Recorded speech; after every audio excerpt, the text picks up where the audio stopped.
गायत्री मंत्र की रचना किसने की? सही उत्तर ऑप्शन बी विश्वामित्र ने।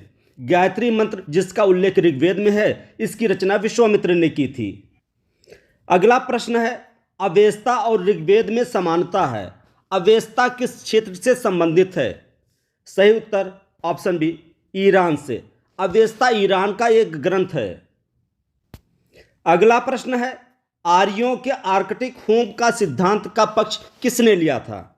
सही उत्तर है ऑप्शन डी बाल गंगाधर तिलक ने। बाल गंगाधर तिलक जी ने ही कहा था आर्य आर्कटिक अर्थात उत्तरी ध्रुव से आए थे। अगला प्रश्न है, ऋग्वेद में कितने सूक्त हैं? सही उत्तर है ऑप्शन डी 1028।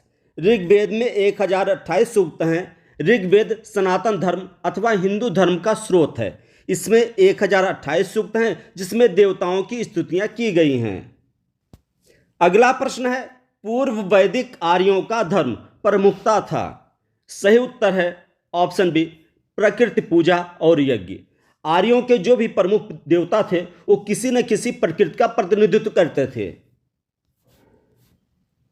अगला प्रश्न है, किस भारतीय को परमाणुवाद का जनक कहा जाता है? सही उत्तर है ऑप्शन बी कणाद को। कणाद को भारतीय परमाणुवाद का जनक कहा जाता है। कणाद ने ही सबसे पहले बताया कि प्रकृति में जितनी भी चीजें हैं ये छोटे से अणु से मिलकर बनी होती हैं। अगला महत्वपूर्ण प्रश्न है, शतपथ ब्राह्मण से संबंधित राजा विदेथ माधव से संबंधित ऋषि थे।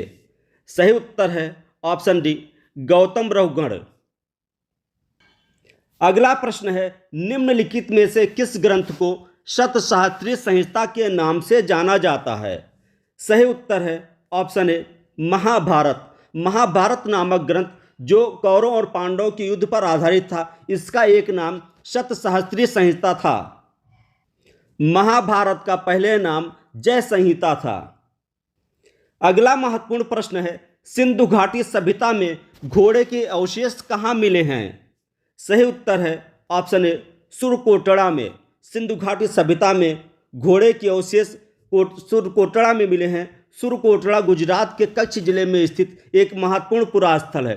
यहाँ घोड़े के अस्थि अवशेष प्राप्त हुए हैं, परंतु सामान्यतः ये माना जाता है कि हड़प्पा में या हड़प्पा संस्कृति में घोड़े के अस्तित्व को स्वीकार नहीं किया जाता है।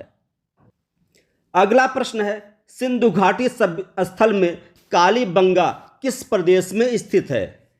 सही उत्तर है ऑप्शन बी राजस्थान में।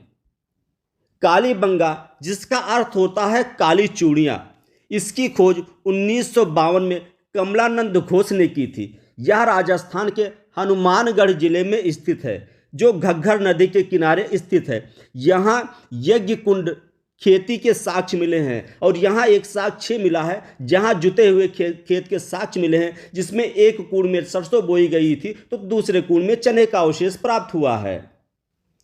अगला प्रश्न है, निम्नलिखित में से किस पदार्थ का उपयोग हड़प्पा काल की मुद्राओं के निर्माण में मुख्य रूप से किया जाता था? सही उत्तर है ऑप्शन ए सेल खड़ी का। हड़प्पा काल की मुहरें मुख्यतया वर्गाकार थीं। ये सेल खड़ी की बनी होती थी। मुहरों में सर्वाधिक संख्या एक श्रृंगी पशु की आकृति मिलती है।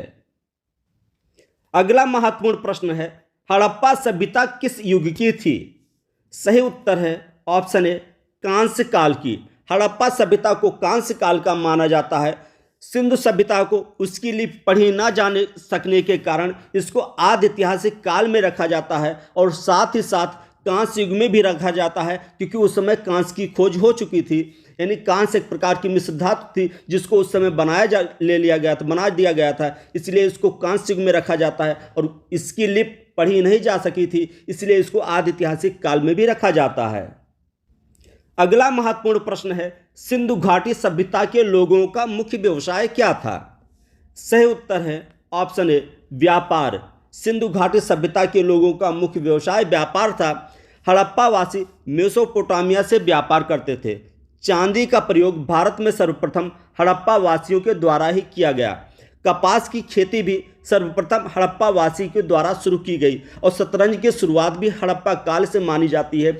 यहाँ कई प्रश्न महत्वपूर्ण हैं। पहला ये है, चांदी का प्रयोग भारत में सबसे पहले हड़प्पा सभ्यता में हुआ और साथ ही साथ कपास की खेती ये भी सबसे पहले भारत में शुरू हुई और ये हड़प्पा काल में ही शुरू हुई। शतरंज के खेल की शुरुआत